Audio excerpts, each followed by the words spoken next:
"No outsiders here," Evelyn said, her voice dripping with disdain as she stood in my kitchen doorway.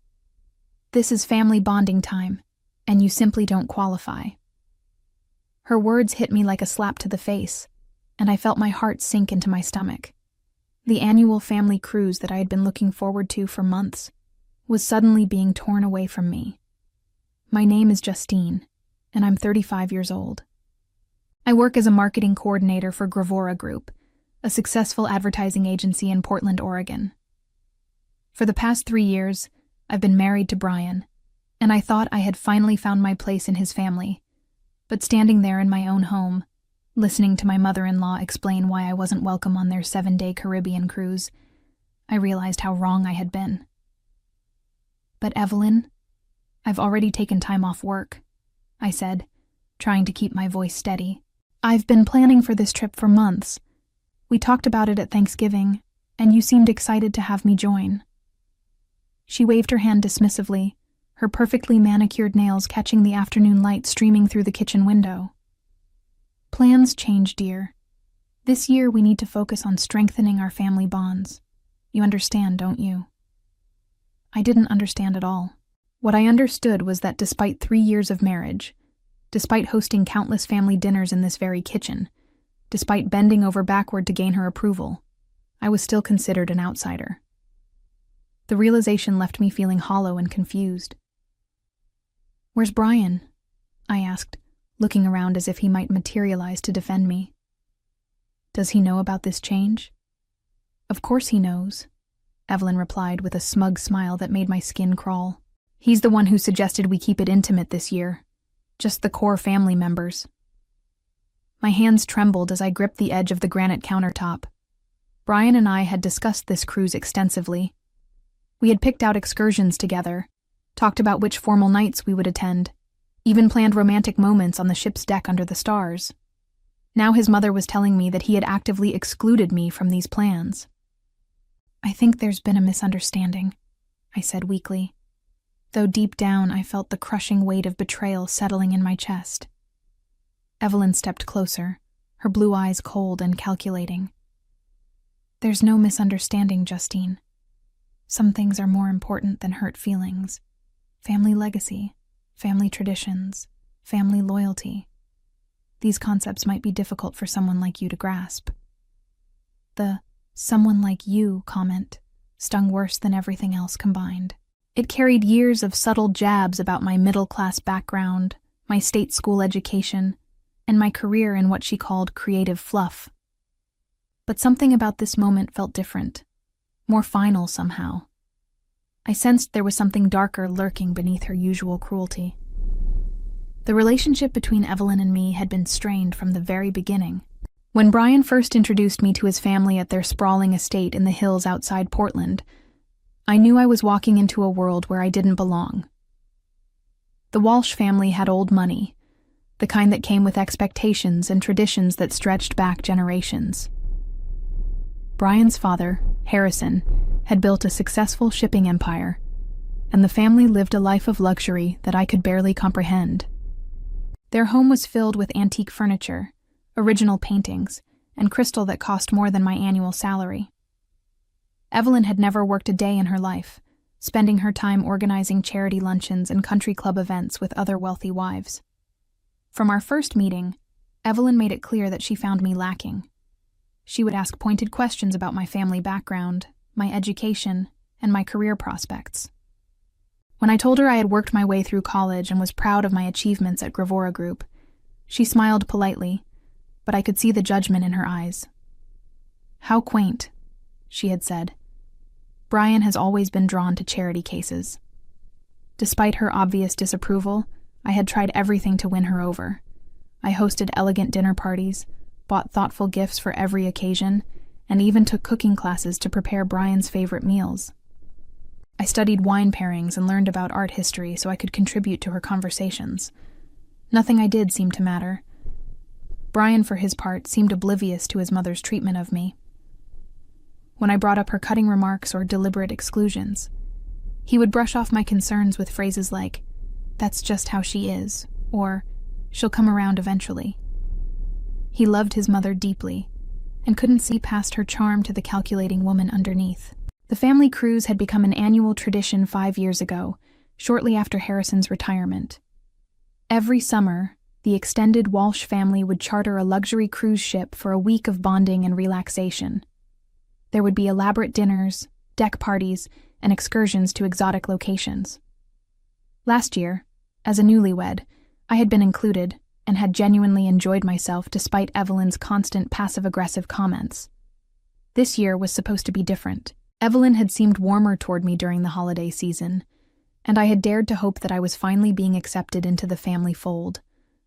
We had spent hours planning activities and discussing which formal gowns we would wear to the captain's dinner. I had even bought a new wardrobe specifically for the trip, spending money I couldn't really afford to ensure I looked appropriate for the Walsh family image. Now, standing in my kitchen listening to her explain why I wasn't welcome, I felt like a fool for believing things had changed. But there was something in her demeanor that suggested this wasn't just about family bonding. Her eyes held a secretive gleam that made me deeply uneasy. "When does the ship depart?" I asked quietly. "Next Saturday," she replied, "from the port of Seattle. But don't worry about the details, dear. You won't be needing them." After Evelyn left, I sat alone in my kitchen feeling like my world had been turned upside down. The silence in the house was deafening, broken only by the steady tick of the antique clock that Brian's grandmother had given us as a wedding gift. Even that seemed to mock me now, a reminder of a family history I would apparently never truly be part of. I tried calling Brian's office, but his assistant informed me he was in meetings all afternoon and couldn't be disturbed. This struck me as odd since he usually made time for my calls, especially when something important was happening. The more I thought about it, the more suspicious I became about the timing of Evelyn's announcement. Unable to focus on anything else, I found myself pacing through our beautifully decorated home, a house that Brian had insisted we purchase in an upscale neighborhood to maintain the family's image. Every room was filled with expensive furniture and artwork that we had received as wedding gifts from his family. Now those items felt like chains, reminders of obligations and expectations that I could never fulfill. The worst part was the humiliation. I had already told my colleagues at Gravora Group about the cruise, sharing my excitement about visiting the Caribbean islands and experiencing the luxury of a private family charter. My supervisor, Mr. Davidson, had been particularly supportive when I requested the vacation time, understanding how important family relationships were to overall happiness and job performance. How could I explain to everyone that I had been disinvited from my own family's vacation? The thought of facing those conversations made my stomach churn with embarrassment. As evening approached, I heard Brian's car pull into the driveway. My heart raced as I prepared to confront him about what his mother had told me. Surely there had been some misunderstanding. Surely the man I loved and trusted wouldn't exclude me from something so important without at least discussing it with me first. Brian walked through the front door, looking exhausted, his usually perfect hair slightly disheveled and his tie loosened around his neck. When he saw me waiting in the foyer, his expression shifted to something I couldn't quite read. Was it guilt? Annoyance? Or something else entirely? "We need to talk," I said before he could speak. "Justine, I know what you're going to say," he replied, setting down his briefcase with more force than necessary. "Mother told me she spoke with you today." "Then you know how upset I am," I said, searching his face for any sign of remorse. "Brian, we planned this trip together. I've been looking forward to it for months. How could you exclude me without even discussing it with me?" His silence stretched between us like a chasm, and I felt something cold and hard settle in my chest. In that moment of hesitation, I realized that my worst fears were probably true. This wasn't a misunderstanding at all. Brian ran his hand through his hair and avoided meeting my eyes. A gesture I had learned over 3 years of marriage meant he was about to say something I wouldn't want to hear. "Look, Justine, this is complicated. There are family dynamics at play that you don't fully understand." "Then explain them to me," I said, feeling my voice rise despite my efforts to stay calm. "I'm your wife, Brian. I deserve to understand why I'm being excluded from family events." He loosened his tie completely and walked past me toward the living room, where he poured himself a generous glass of whiskey from the crystal decanter his father had given him for his 30th birthday. The amber liquid caught the light from the chandelier above, and I noticed his hands were shaking slightly as he lifted the glass to his lips. "It's not permanent," he said finally. "Mother just thinks it would be better this year if we focused on some family business matters. Boring stuff, really. You'd probably be miserable listening to us discuss shipping contracts and investment portfolios all week." I stared at him in disbelief. "Are you seriously trying to convince me that you're doing me a favor by excluding me? Brian, we're married. Your family business is my family business too." "That's not exactly how it works in families like mine," he replied, and there was something in his tone that made my blood run cold. "There are traditions, protocols, ways of doing things that have been established for generations." I felt like I was seeing my husband clearly for the first time. The man I had fallen in love with during our college years had seemed different then, more independent and less concerned with his family's approval. But the longer we had been married, the more he had reverted to the privileged son who believed his mother's word was law. "So what am I supposed to do while you're all bonding and discussing business?" I asked. "Sit home alone for a week like some abandoned pet?" "You could visit your mother," he suggested weakly. "Didn't you say she's been wanting you to come to Phoenix for a longer visit?" The fact that he was already making alternative plans for me confirmed my suspicion that this decision had been made long before today. This wasn't a spur-of-the-moment change of plans. This was a carefully orchestrated exclusion that had been discussed and decided without any input from me. "How long have you known about this?" I demanded. Brian's silence was answer enough. I watched him drain his whiskey glass and pour another, his movements jerky and defensive. The golden liquid sloshed slightly as his hand trembled, and I realized he was more nervous about this conversation than he was letting on. "Brian, answer me. How long have you known that I wasn't going on this cruise?" "A few weeks," he admitted finally. "But I wanted to find the right way to tell you. I knew you'd be upset." "A few weeks?" I repeated, my voice rising to a pitch that surprised even me. "You've known for weeks that your family was planning to exclude me, and you said nothing? We've been talking about this trip every day. I bought new clothes. I rearranged my entire work schedule. I turned down other vacation opportunities because I thought we were going on this cruise together." "I know, and I'm sorry," he said. But his apology felt hollow and rehearsed. "Look, next year will be different. Once some of these family issues are resolved, you'll be included in everything again." The promise of future inclusion felt like a consolation prize, and I wasn't interested in accepting it. Something about this entire situation felt wrong, and my instincts were screaming that there was more to this story than family business discussions. "What family issues?" I pressed. "What could possibly be so sensitive that your wife of 3 years can't be present?" Brian's face flushed red, and he set down his glass with enough force that I worried it might shatter. "Justine, please just trust me on this. Some things are better left alone." That night, I lay awake staring at the ceiling while Brian slept peacefully beside me, apparently unburdened by the conversation that had left me feeling completely betrayed. The more I thought about the situation, the more suspicious I became. In 3 years of marriage, I had never been excluded from a single family event, even the most mundane business dinners and charity functions. The next morning, Brian left for work early without saying goodbye, leaving only a hastily written note saying he would be working late and not to wait up for dinner. His avoidance felt like another betrayal, confirming that he knew his behavior was indefensible. I called in sick to work, something I rarely did, but I couldn't imagine trying to focus on marketing campaigns when my personal life was falling apart. Instead, I spent the morning trying to piece together what might be happening. I reviewed our recent conversations, looking for clues about what kind of family business could be so secretive. Around noon, Desperation drove me to do something I had never done before. I called the cruise line directly. If I was going to be excluded from this trip, I at least wanted to understand the logistics. Maybe knowing more details would help me figure out what was really happening. Good afternoon. This is Mediterranean Luxury Cruises. This is Jennifer speaking. How may I help you today? The voice on the other end was cheerful and professional. Hi, I'm calling about a family booking for a cruise departing from Seattle next Saturday. The reservation should be under Walsh. Of course.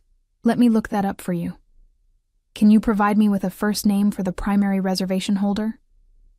Harrison Walsh, I said, naming Brian's father, who typically handled all the family's travel arrangements. Perfect. I have that reservation right here. It's for the 7-day Caribbean charter on the Sapphire Princess. Is there something specific I can help you with regarding this booking? My heart was pounding, but I tried to keep my voice casual. I just wanted to confirm the passenger list. There have been some last-minute changes, and I want to make sure everything is accurate. Certainly, I show Harrison Walsh, Evelyn Walsh, Brian Walsh, and... There was a pause, and I heard the sound of typing. Ashley Walsh, 4 passengers total in the presidential suite. The name hit me like a physical blow.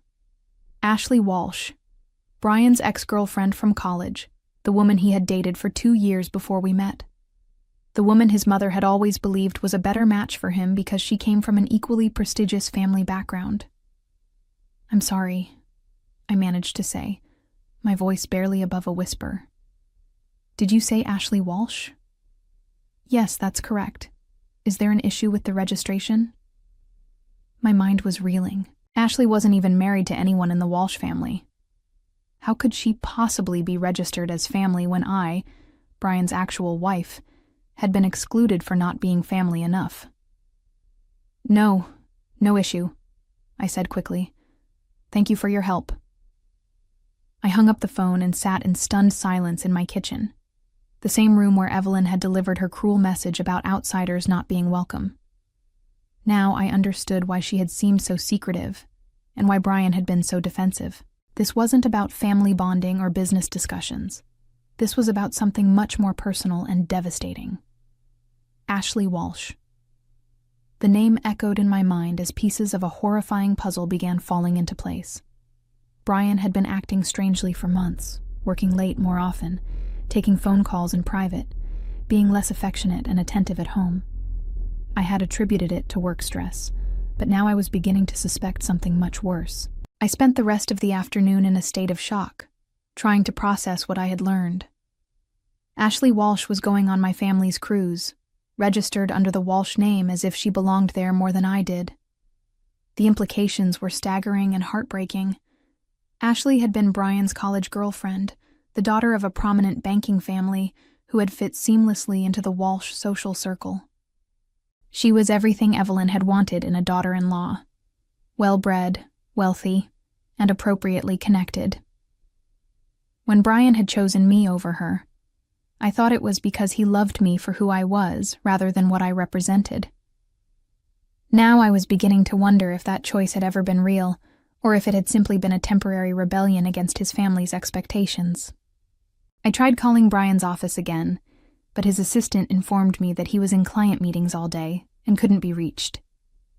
The convenient unavailability felt deliberate now, like he was hiding from the consequences of his deception. Unable to sit still, I drove to my best friend Caroline's house across town. Caroline and I had been friends since college, and she was one of the few people who knew both Brian and Ashley from our university days. If anyone could help me make sense of this situation, it would be her. "Justine, what's wrong?" Caroline asked the moment she opened her front door. "You look like you've seen a ghost." I collapsed onto her couch and told her everything: Evelyn's announcement, Brian's defensive behavior, and the devastating phone call to the cruise line. Caroline listened without interruption, her expression growing more concerned with each detail. "Oh, honey," she said when I finished. "I was hoping I wouldn't have to be the one to tell you this." My blood turned to ice. "Tell me what?" Caroline hesitated, clearly struggling with how much to reveal. I've seen Brian and Ashley together, at lunch last month, and again at that new wine bar downtown. They were sitting very close, holding hands across the table. The confirmation of my worst fears felt like a knife twisting in my chest.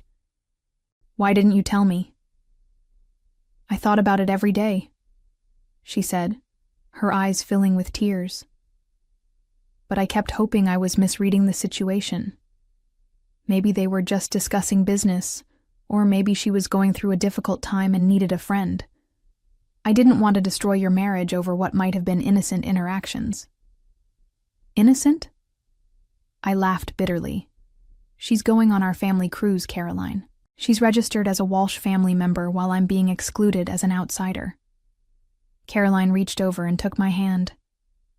"I'm so sorry, Justine. I should have said something sooner." I felt like my entire world was crumbling around me. The man I had loved and trusted for years had been lying to me, carrying on with his ex-girlfriend while maintaining the pretense of a happy marriage. His mother had been complicit in the deception, perhaps even encouraging it. "What am I going to do?" I asked, feeling lost and confused. "First, you're going to gather evidence," Caroline said firmly. "If Brian is having an affair and planning to leave you for Ashley, you need to protect yourself legally and financially. Do you have access to his phone records, credit card statements, anything that might document his relationship with her?" The practical considerations hadn't even occurred to me yet. I had been so focused on the emotional betrayal that I hadn't thought about the potential financial and legal implications of Brian's deception.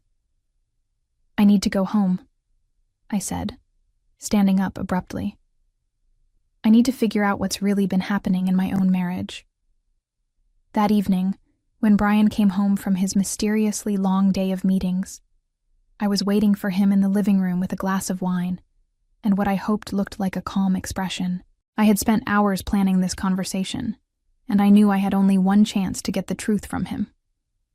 "How was your day?" I asked casually as he walked through the door. "Long," he replied, loosening his tie in the gesture that had once seemed endearing but now felt like a tell. "Lots of client issues to resolve before next week." "Speaking of next week," I said, taking a sip of wine, "I've been thinking about the cruise situation, and I want to apologize for overreacting yesterday. You're right that I probably wouldn't enjoy listening to family business discussions all week." Brian's face visibly relaxed, and he moved to pour himself a whiskey. "I'm glad you understand. I know Mother can be difficult sometimes, but she really does have the family's best interests at heart." "Of course she does," I agreed. "I was actually thinking it might be nice to use that week to visit my mother in Phoenix like you suggested. Maybe this is the perfect opportunity for some mother-daughter bonding time of my own." "That sounds wonderful," Brian said, and his relief was palpable. "I think you'll really enjoy that." I watched him carefully as I delivered my next line. "I'm curious, though. Who else is going on the cruise? Just the immediate family? Or will there be other relatives joining you?" Brian's hand paused halfway to his mouth, and I saw a flicker of panic cross his features. "Just the core family," he said quickly. "Mother, father, and me." "How intimate," I replied, keeping my voice light despite the rage building inside me. 3 people on a ship designed for hundreds. You'll have plenty of privacy for those important business discussions." "Exactly," he said, though he no longer met my eyes. I had my confirmation. Brian was actively lying to my face about Ashley's presence on the cruise. Whatever was happening between them, he was determined to keep it hidden from me. The next morning, I called Mediterranean Luxury Cruises again, this time with a different plan. I had spent the night researching the cruise line and their policies, and I had discovered something interesting about their booking procedures. "Good morning. This is Mediterranean Luxury Cruises. This is David speaking. How may I assist you today?" "Hi, David. I'm calling about a booking for the Walsh family cruise departing Saturday.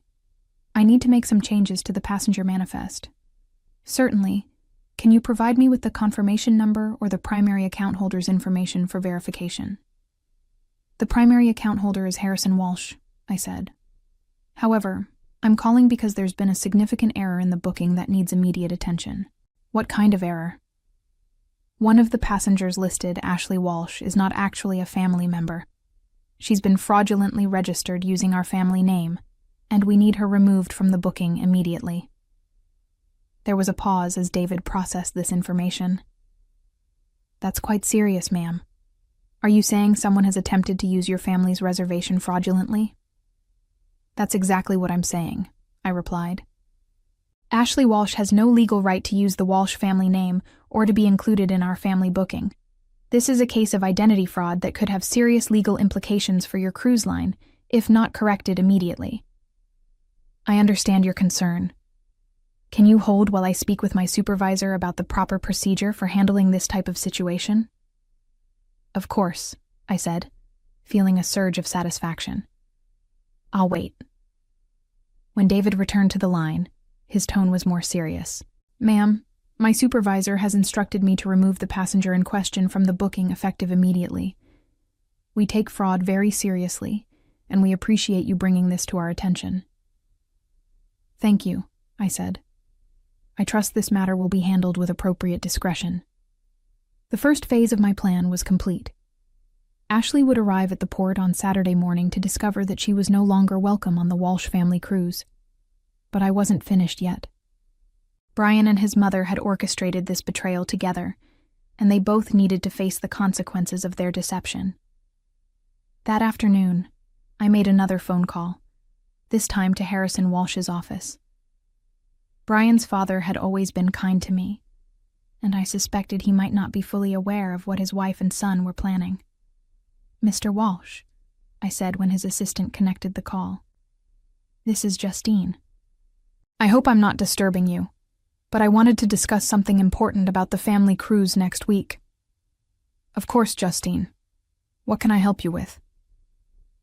I recently discovered that Ashley Walsh has been registered for the cruise.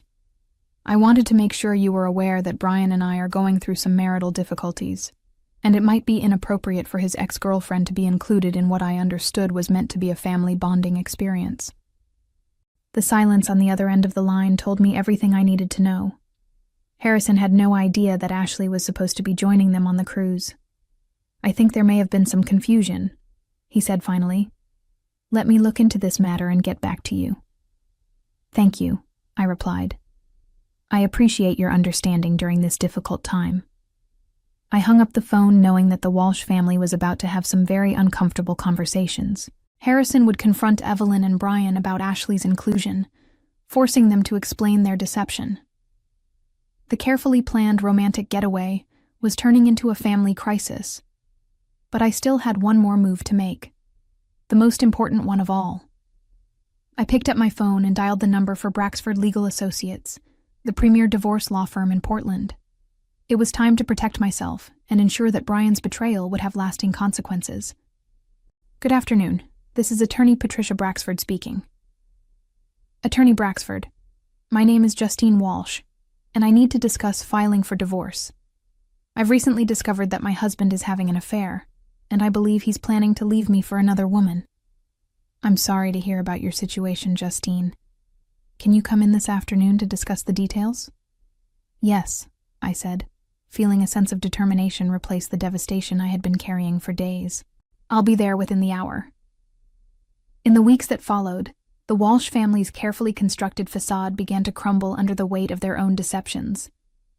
Harrison, furious about being kept in the dark about Ashley's inclusion and the marital problems, canceled the entire cruise and demanded a full accounting of Brian's relationship with his ex-girlfriend. Evelyn, faced with her husband's anger and the collapse of her schemes, found herself isolated within her own family as Harrison began to question her other manipulations over the years. Brian, caught between his affair and his family's disappointment, lost not only his marriage, but also his position in the family business when Harrison discovered that company resources had been used to fund his secret meetings with Ashley. The man who had once seemed so confident and entitled now faced the prospect of rebuilding his life without the safety net of family wealth and approval. As I signed the final divorce papers 6 months later, I reflected on how this painful journey had ultimately led me to discover my own strength and independence. I had learned that some betrayals, while devastating in the moment, can become the catalyst for a better life built on truth and self-respect. Looking back on my revenge against those who had tried to exclude and deceive me, I realized that the best justice had been simply refusing to remain a victim of their cruelty.